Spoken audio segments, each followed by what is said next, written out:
안녕하세요. 프로파일러 김정일 PD입니다. 아주 오랜만에 무기키로 인사드리는데요. 이번 주도 아주 핫한 무기 함께 분석하러 가보시죠. 오늘의 무기 LH 500MD 토우 AH-1S 코브라를 대체할 차기 소형 무장 헬기입니다. LH는 2011년 카이와 국가연의 탐색 개발을 시작으로 2019년 초도 시험 비행, 2020년 전투용 적합 판정을 받고 2022년 12월 체계 개발을 완료하여 방사청과 1차 양산 계약을 체결, 그리고 2023년 12월에 2차 양산까지 진행되는데요. 2024년 올해 육군 실전 배치를 목표로 꾸준히 양산을 진행 중인 LH, 향후 육군의 대기갑 전투 등 항공 타격 작전과 공중 강습 엄호 임무를 수행할 예정이라고 하는데요. 과연 전장의 게임 체인저가 될지 함께 알아보겠습니다. 유럽 에어버스 H155 헬기를 기반으로 제작된 LH는 가로폭 3.9m, 길이 14.3m, 높이 4.3m, 최대 이륙 중량 4,900kg으로 소형 헬기라고 하지만 크기와 무게가 기존의 코브라 헬기와 유사합니다. 그렇다면 가장 중요한 무장 스펙은 어떨까요? 현재 LH의 장착 예정인 무장은 3가지입니다. 20mm 기관포와 70mm 무유도 로켓, 그리고 공대지 유도탄인데요. 먼저 터렛형 20mm 기관포는 코브라에 사용된 3연장 M197 기관포를 기초로 국산화한 것으로 포탑 형태로 기수에 장착되어 LH의 공격 효율성을 높였습니다. 70mm 무유도 로켓은 7연장 발사관 최대 2기 장착이 가능하며 필요할 경우 추후 정밀 타격용 전환이 가능하다고 하는데요. 하지만 미사일과 함께 장착할 경우 7연장 발사관 1기만 장착 가능하다는 아쉬움이 있습니다. 그리고 마지막으로 LH 무장의 핵심, 국산 청검 공대지 미사일은 최대 4발 탑재가 가능한데요. 사거리 8km, 유선 유도와 발사 후 망각 방식 운용이 가능한 청검을 장착함으로써 LH가 기존 코브라 공격 헬기보다 2배 이상의 교전 거리를 확보하게 되었다고 하는데, 이렇게 공격 임무를 수행하는 헬기다 보니 LH 개발의 핵심은 터렛형 기관총, 무유도 로켓, 공대지 유도 미사일의 무장 통합일 것 같은데요.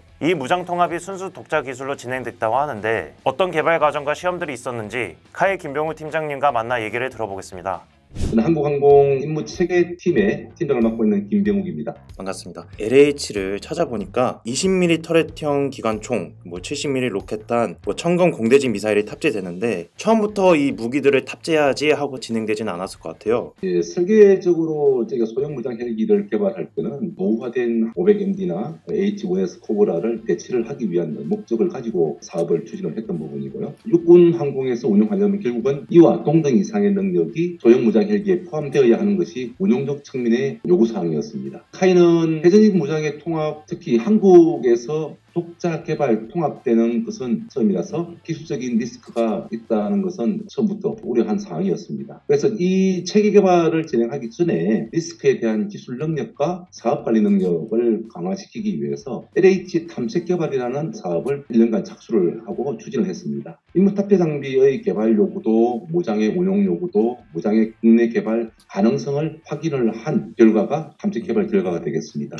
이 탐색 개발을 진행할 때 토우 미사일, 사거리는 3.5km 되는 유도탄인데 미국 제너럴 다이나믹사라는 회사에서 전량 수입을 해서 육군이 쓰고 있었고요. 해외 승진 사례를 토대로 해서 8km 사거리급의 유도탄 개발 가능성을 탐색 개발 과정에서 같이 고민을 진행을 했습니다. 이건 국방과학연구소에서 주도를 했고요. 이 탐색 개발 결과로 결국 주요 임무 장비, 무장 시스템 요구도가 확정이 되고 개발 가능성이 타진이 되었습니다. 청검의 경우는 국방과학연구소가 국내 미사일의 전문기관입니다. 그래서 유도탄 자체의 개발 능력은 의심할 바가 사실 없습니다. 근데 문제는 유도탄이 잘 개발되더라도 플랫폼에 통합하는 많은 리스크가 있을 수 있습니다. 그래서 이걸 위해서 카이는 제외의 무장을 항공기에 통합하는 수많은 사례를 분석을 하고 검토를 하고 국방과학연구소와 오랫동안 회의를 해왔습니다. 이때 목표로 했던 공대 유도탄은 스파이크 ER급이 되고요. 지금 현재는 스파이크 ER보다는 훨씬 좋은 유도탄이 개발되어서 LH에 탑재되어 운용이 될 계획입니다.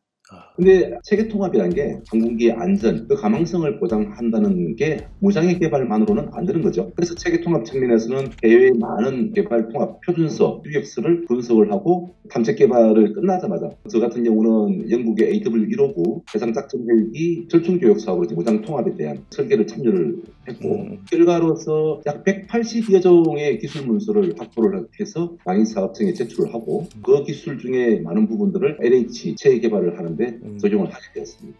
팀장님 말씀대로 무장 통합이라는 게 엄청난 리스크를 짊어지고 가는 사업이잖아요. 그런데 성공을 했어요. 그 성공에 대한 어떤 과정을 좀 들어보면 좋을 것 같은데. 예. 말씀처럼 항공기와 무장의 통합은 사실은 매우 엄격한 절차를 따릅니다. 무장의 사격 통제 통합, 안전성 확보, 가망성 입증은 매우 어려운 부분이었습니다. 무장 사격 통제 시스템의 통합은 기본적으로 미군이 가지고 있는 밀 핸드북으로 말씀을 하는데, 밀 핸드북 1763이라는 무장과 항공기와의 호환성 통합이라는 절차를 따르게 됩니다. 개발자들은 그 모든 표준서와 규격서와 필람들을 다 또 분석을 해서 요구도를 정의하고 개발 지상시험, 비행시험, 그다음 가망성 평가의 모든 절차와 그런 과정을 검토를 하고 설계 입증을 해나가는 과정을 거쳤습니다. 특히 LH는 무장 사격 통제 시스템의 리스크를 개발 단계 초기에 확인을 하고 해소를 하기 위해서 무장 벤치라는 특수한 시스템을 개발했습니다. 무장 벤치를 하면 무엇이냐면 항공기와 똑같은 형상의 지상 발사체를 만들었습니다. 지상 발사체를 만들어서 약 1년 반 동안 육군의 비성사격장과 국방과학연구소의 안흥 시험장 등에서 20mm의 트레이팅 기관총의 4,000여 발 발사시험, 무이도케 약 180여 발의 발사시험, 그 다음에 공대지도탄 천금의 2기의 발사시험을 밤낮으로 수행을 했고요. 이때 무장 운용 간 발생할 수 있는 시스템의 취약성, 항공기와의 간섭성, 위험성, 그다음 조종사의 임무 인양성을 무장 벤치 발사 시험을 통해서 도출을 하고 체계 개발 과정에서 설계 보완을 한 이후에 시험 평가 과정에 들어가게 됩니다. 무장 벤치 발사 시험을 하면서 1년 반 동안 이때 무장 사격 통제 시스템이 안전할 수 있다, 통합 가능하다, 성공할 수 있다는 밑거름이 되었다 볼 수 있겠습니다. 그렇군요. 이제 여러 가지 테스트를 겪으셨는데 제일 어려웠던 과정을 하나 뽑자면은 어떤 건지 이제 경험담을 좀 듣고 싶어요. 제일 힘들었던 건 아까 말씀드린 무장 벤치라는 지상 발사 시험이 있었습니다. 20mm 기관총과 무유도 로켓은 유도할 수 없는 무유도 무장 체계이기 때문에 LH의 개발 규격서에 당초에 명중률이라는 개발 목표 요구도가 수립되어 있는 상태였죠. 결국 저희는 명중률이 요구 범위 내에 들어와야 체계 개발에 성공하는 그런 일명일대의 목표를 가지고 있었던 겁니다. 그러다 보니까 기술적으로 매우 걱정이 많은 요소였고요. 엔지니어들이 무에서 유를 창조하는 마음으로 정말 밤낮으로 사격을 하고 결과를 분석하고 개선 요소를 찾아서 설계 변경을 하고 설계 반영을 하고 그렇게 1년 반, 2년 동안에는 가족을 잊고 그렇게 연구에 매였던 것 같습니다. 집에 많이 못 들어가셨나 봐요. 그렇죠. 지금도 미안한 마음은 많습니다. 그때 또 재밌는 일화가 있었던 게 결국 평가를 받기 위해서는 평가를 받는 기준을 수립을 해야 되지 않습니까? 육군 비성 사격장에 가서 한여름에 35도가 넘는 그 끝에 거기에 우리 엔지니어들이 GPS 장치나 레이저 측정기나 모래주머니, 줄자, 삽 이런 것들을 들고 3일 밤낮으로 표적화 작업을 했습니다. 정확한 시험 평가를 받기 위해서 우리 손으로 표적을 만들었습니다. 그 표적화 작업이 끝나서 평가가 들어갈 때 시험 평가단 관계자께서 실제 그 표적이 유효하고 정확한 표적인지를 확인하는 절차가 있었습니다. 그때 관계자 하신 말씀이 지금도 기억나는데요. 사람 손으로 이게 가능합니까? 라는 질문을 하셨어요. 지금 생각하면 참 웃음이 나오면서도 고통스러운 슬픈 추억입니다. 참 정말 고생하셨네요. 최근에 카이에 또 축하할 소식이 있는데요. 그 LH 2차 양산 소식이 있잖아요. 지난 1차 양산 때에 비해서 계양 비용 액수가 거의 5배 정도 커진 것으로 파악이 되는데 1차와 2차 사업 기간과 납품 시기도 궁금하고요. 모든 무기 체계는 품질 관리가 핵심이라고 생각하는데 LH 품질 관리가 어떻게 진행되고 있는지도 궁금합니다. 먼저 1차 물량은 올해 말부터 납품이 시작됩니다. 소유군에게 인도가 될 예정이고 최근에 이제 말씀하신 바와 같이 2차 양산 계약을 체결했고요. 소유군에게 운용자에게 적기에 납품을 하기 위해서 선발주를 해서 공급망을 확인하고 본격 2차 양산을 이제 추진을 하고 있습니다. 양산 차수별 대수나 금액, 전력화 이런 부분은 이 자리에서 말씀을 드릴 수 없는 부분이라서 당연히 해주셔야 될 것 같습니다. LH 양산을 어떻게 진행을 하냐에 간단히 좀 설명을 드리면 LH는 조립하는 과정은 크게 구조 조립이 있고요. 최종 조립이 있습니다. 최종 조립이 끝나면 시험 단계도 들어갑니다. 양산도 시험 단계가 상당히 까다로운 단계가 됩니다. 약 70여 종의 기능시험 절차 기준을 따라서 구성품의 기능시험부터 생산 작업자, 품질검사원, 또 정보기관 담당자까지 참석을 해서 총 3번의 반복된 과정을 거쳐서 검사가 이루어집니다. 70종이나 되나요? 이게 엄청 많네요. 예를 들어서 하나만 한번 설명해 주실 수 있나요? 네, 예를 들어서 기관총을 장착을 하고 나서 기관총이 가져야 할 기본 기능부터 사격 통제와 연동이 되는 부분, 그다음에 파즈라는 표적 획득 지시 장치가 있습니다. 이런 장치와 연동되는 부분, 그다음 발사 제어 시스템과 연동되는 부분을 모든 체크를 기능 시험에서 완료를 하게 되어 있습니다. 이 기능 시험이 완료가 되면 그 다음 단계가 이제 도장하고 비행 준비 단계로 넘어가는 거죠. 아까 질문 중에서 품질 보증에 대해서도 궁금하신 부분이 있다고 말씀드렸는데, 카이의 품질 보증도 중요하지만 결국 정부의 품질 보증도 상당히 중요합니다. 그렇죠. 국방기술품질원이 제작 단계별 제품의 품질을 확인하는 수행을 참여를 하고 있습니다. 한국이 인도부에도요, 고객인 육군 주관의 또 수령 검사를 또 진행하고요. 이때 최종적으로 항공기의 운용 안정성이 마지막 확인이 되는 부분이겠습니다. 어떻게 보면 틈이 없을 수밖에 없는 과정이네요. 그렇습니다. 엄격한 품질 보정 절차를 가져갈 수밖에 없는 숙명된 사업입니다. 그래서 얼마 전에 그 소식들을 보니까 그 메인 기어박스를 국산화를 하기 위해서 좀 노력을 하는 것 같더라고요. 그래서 현재 어느 단계를 밟고 있는지 말씀 부탁드리겠습니다.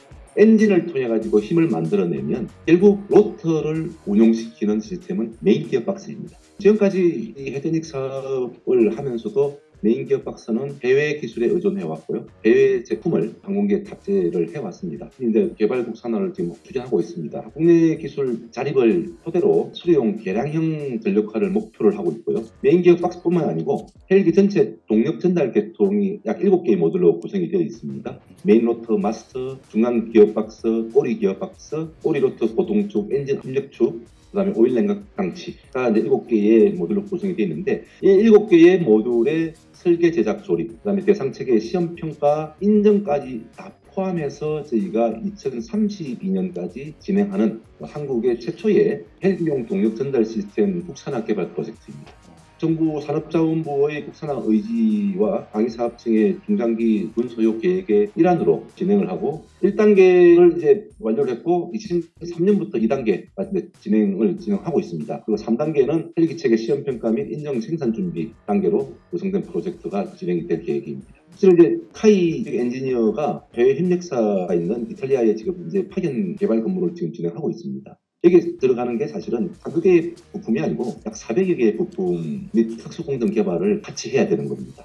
이걸 위해서 우리 엔지니어가 직접 현지에서 협력업체와 함께 개발을 참여하고 설계를 진행하고 있고요. 결국 이 개발 사업에서 확보된 기술은요, 수령 성능 개량뿐만이 아니고요, 새로운 플랫폼, 또 많은 독자적인 플랫폼을 또 개발해야 된다면 결국 메인 기어박스 개발 성공을 통해 가지고 우리가 원하는 플랫폼들을 다양화해서 개발할 수 있는 하나의 핵심이 완전하게 수립된다라고 보시면 되겠습니다. 이제 마지막으로 저희 프로파일럿 채널 구독자분들께 LH 전력화 및 수출에 대해서 각오 한마디만 부탁드리겠습니다.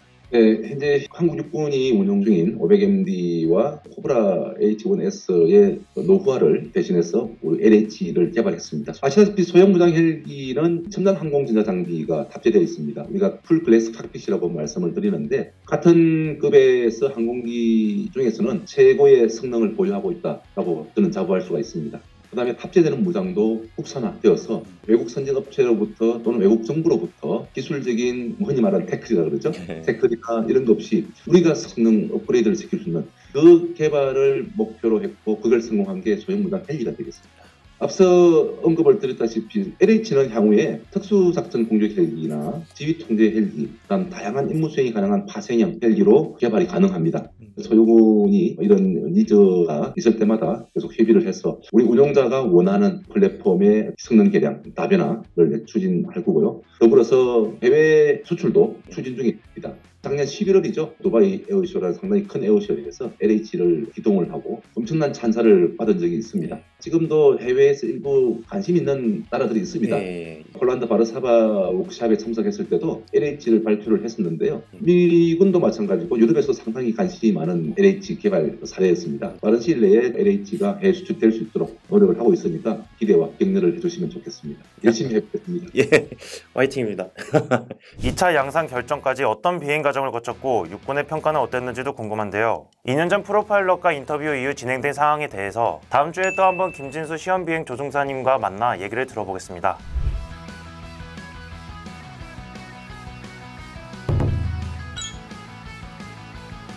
수석님께서 조종하셨던 회전익 중에서는 탑권에는 든다. 예, 확실한데 3레벨에 들어갔네. 외모나 외형 같은 거는 당연히 어떻게 보면 공격적이고 멋있어 보이는 그런 외형도 가질 수 있겠지만은, 야, 이거 또 댓글에 또 엄청나게 많은 얘기들이 있겠는데. 이번 주도 영상이 즐거우셨다면 구독과 좋아요 부탁드리겠습니다. 필승!